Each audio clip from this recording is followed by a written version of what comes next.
This is weird. Yes, that's right. Actually, I think I've known you for ages. Mm, So this is the first time we meet, even though we've spoken mm. very, very long. You're much more handsome in person than you were on I that picture. do. This is what people keep telling me. Thank you very much. And so you. But the picture is great, by the way. So for those of you who don't know Paweł, he is one of Poland's, I think, leading financial entrepreneurs, bringing together both the CEO-ship of the largest insurance company, as well as heading up chairman of one of Poland's largest banks.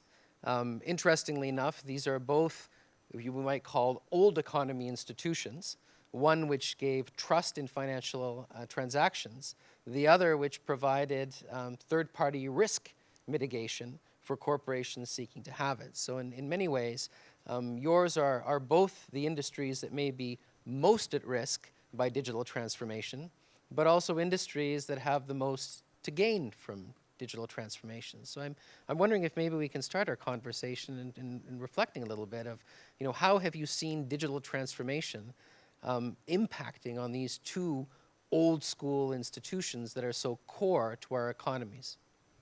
Yeah, that's true. So obviously, the history can be written in various ways. But when you look at Pekao SA, they recently, or we recently celebrated Pekao's 90th birthday. And it comes down to PZ USA. You can trace back its history 200 years back when the first time there was something like a mutual insurance against fire in Poland. And so to a large extent, the business model that has been in place of those two institutions has not changed a lot over the decades. Having said that, now technology is really having a great impact on the way that we work, on the way that we function, and on our competitive landscape. And what I try to tell colleagues, employees, managers, whenever I meet them, that to a large extent we become sellers of technology. Mm. When you think about it, the way how people experience our products more and more is through the banking app or through the insurance app or through our internet site. The way that we have to safeguard our secrets, safeguard the wealth and the protection of our customers is through technology. I was not so long ago, I had the honor of being invited by JP Morgan to the Morgan Library, where they still keep a vault, one of those vaults where they would keep the money initially. And I was told that not that late ago, I think it was in the 60s, when you wanted to be a director at JP Morgan, you would still to do a vault service. They would actually teach you how to close the safe. All that is gone, right? All our security is now based on our system. So to a lot of extent, it's interesting because we still live, and our entire organization is still focused around the dilemma between business and IT. How is business? What is business going to do? How is IT doing? And to a large extent, we are becoming the sellers of IT solutions, and absolutely dependent on them, and that changes the entire way how we function. So interestingly enough, I think, of the two businesses that you're involved in, insurance is maybe the one that's being most impacted. And I'm not sure it was just the honor, but I certainly had the interesting opportunity of being able to attend a conference of actuaries. That must be exciting. Probably one of the most boring events you'll ever go to, because basically actuaries have these ginormous tables that include 150 years worth of data. And they'll look at this trend and they'll say, well, here's the Great Plague, here's World War I, here's World War II, there's the zombie apocalypse, 6 points. In other words, the models are so stable, or have been so stable, that effectively everything was insurable. And you could always make money on insurance. But cyber has changed that. In a sense, if we want to look at it, because of the fact that we're dealing with a globally contiguous environment, a largely homogeneous infrastructure, it's not like a hurricane, where a single event may devastate an area, but that devastated area has a limited liability, geographic. If a cyber event hits an infrastructure, it'll hit the infrastructure everywhere. And that creates a disbalance in the way that insurance usually quantifies risk in terms of what you can develop. And I guess, given that Poland is becoming a digital country. How are you thinking about cyber risk insurance?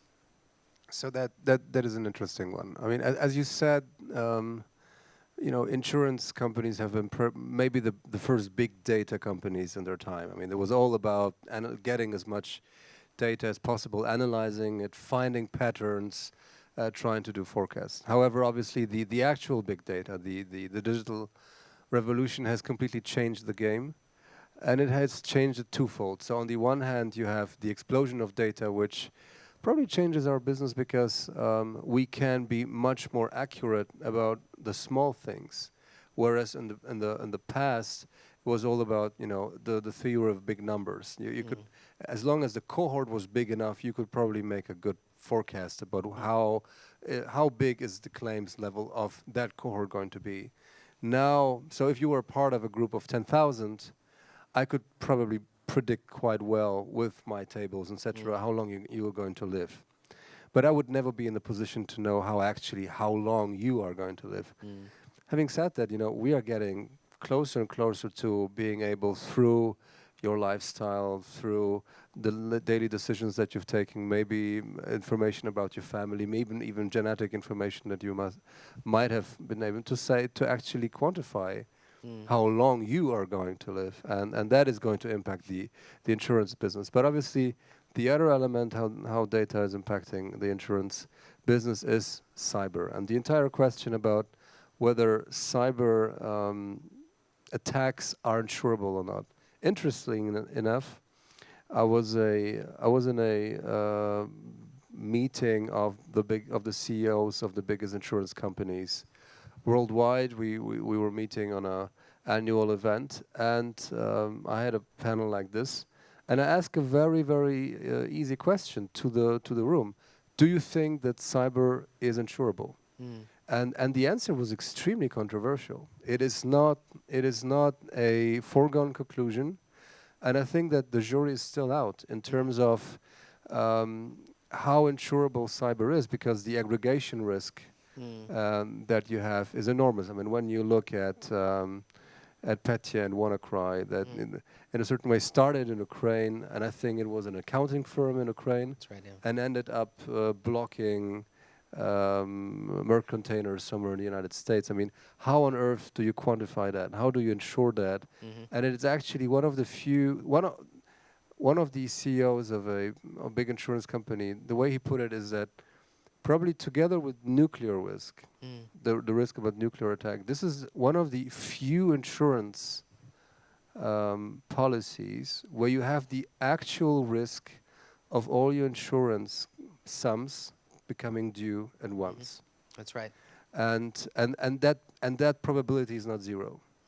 And how do you quantify it? I think the jury is still out. Interestingly enough, as I said, it's not a foregone conclusion. Having said that, we have so many insurance companies writing insurance cover, writing insurance policies, and that is what makes the thing quite interesting, I'd say. Yeah, I think, the one thing that's also interesting is because traditionally insurance is third-party risk transfer, it is a service that corporations are going to look at. Given the fact that, especially with ransomware now becoming much more prevalent, and one-off events like NotPetya being quite catastrophic. I mean, it was not just Maersk that lost the entirety of their operations for a period of 30 days, but as was also Merck, large pharmaceutical company, which over 8 minutes lost 30,000 of its systems. So these are major issues for these companies, not just from a recovery point of view, but from an insurance point of view. Done poorly, companies are going to have to look for other ways of being able to cover those liabilities. But done well, it also puts insurance companies in a very interesting position of being a standard setter for what is good enough cybersecurity practices by companies. And I wonder, from that point of view, I mean, you just like banks didn't necessarily see themselves as IT providers, do you see yourself as a standard setter for cybersecurity practices in the commercial sector? So we're not there yet, I would say, but the potential is definitely there. I think that, on the one hand, as you said yourself, I think there's more, people need to be more aware on the corporate side. And you pointed out rightly that in countries like Poland, that is only just starting to really become an IP-driven economy, where the innovation is an entire important part of the business model of the companies here. So I think that this will gradually become a more important part of their wealth, and hence something that they want to insure against. Um, and I think that the more we come to understand that the insurance against cyber will require a completely different approach to the way that we insure ourselves, that opens the way to a completely new model of insurance. Because my personal view is that you cannot write an insurance policy, an insurance policy that a corporate player, the kind of insurance policy that a corporate CEO would like to have, like a non-capped one, which has no exclusions, just says, if you get attacked, I take up the bill. I mean, this is what every CEO who cares about his protection of his data, about continuity of his operation, would like to receive. Now, I think that in order to be able to write such a policy, you cannot just write it and then just say, and you take good care, you make sure you don't get hit. I think that from an insurance point of view, you need to be much more proactive in teaming up with that client to making sure that you actually mitigate the risk, such as the aggregation risk. And that means that it puts us in a position that we strive to be for some time now, to be more a partner of the corporate than just a transfer of risk. And that means that we probably should get into a much more sophisticated and bespoke dialogue with the corporations around how do they actually insure against cyber attacks. What do they need to in order to audit themselves? What do they need in order to install the right defenses? How do they monitor the defenses? How do you educate staff? And I believe that in cyber insurance is possible if worked into that framework, and if insurance companies start to implement these kind of solutions, then yes, then insurance policy companies will start to be more and more builders of cyber resilience. So two follow-up questions maybe to that, because what you're describing is what some of your colleagues in Europe have already started doing. And without naming names, several of the larger insurance companies have actually bought into cybersecurity companies, requiring those who they insure to effectively use those cybersecurity products as a means of creating very personalized metrics on the level of threat. Do you see that as something that you yourself believe is the right path, or do you think really there should be a reliance or a more generalized statistical base? So obviously these initiatives take place. I think they are the right way. Each one of us are trying to go that way and understanding deeper the actual implications. Obviously, you see a lot of partnerships around actuarians, companies that are able to assess cyber risks, that audit companies, and then some who even provide protection, which and often enough those insurance policies are linked to a certain implementation of certain technological solutions that may be done in partnership with the insurance company. But the question is, how do we build cyber resilience in an overall manner, like for an entire market, like for example Poland?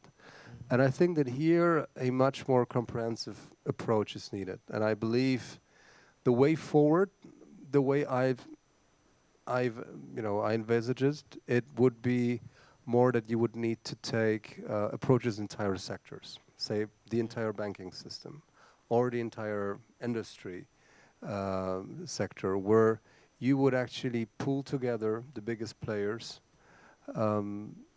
agree on a standard, agree on patching protocols, but then also agree on live information within this pool around actual breaches. That trying to minimize the aggregation risk, which will always be the elephant in the room, which will always be the most difficult part to quantify for an insurance company.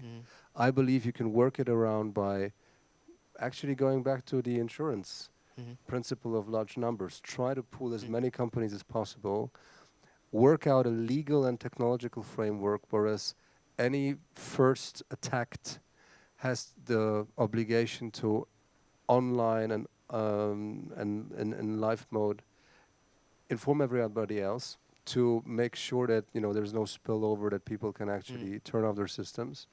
And I think that once you have agreed technological standards, such a form of cooperation, then you can start putting actual capacity, insurance capacity against it, reinsurance capacity against it. And I think such a pool could also be a very interesting counterparty to, for example, the state, which might want to put a extra state layer on, terrorism exclusions and the kind. Well, Pavel, in the dying days of our fire here, as I see our trending down, we have an audience here of both government as well as entrepreneurs as well. If you were to give the entrepreneurs some advice from someone who both sits in the banking sector and insurance sector, what would it be? How should they be thinking about risk transfer in terms of what you can offer them from a cybersecurity point of view? I mean, I think that the most obvious advice is don't underestimate the threat. Don't underestimate how interesting you are to some of potential parties that don't wish you well. And don't try to solve everything yourself. Try to team up. Try to work with companies that already have solutions, and make sure to invest the right amount of money into those solutions, because they can be potentially devastating not only to your business continuity but also to your reputation. And I think that not enough companies understand and assess how much integrity of data, reputation, and the maintenance of client data is, how fundamental it is to the reputation and ongoing business concern of their companies. Sober advice indeed. Pavel, thank you very much for your time. Thank you very much. Thank you very much.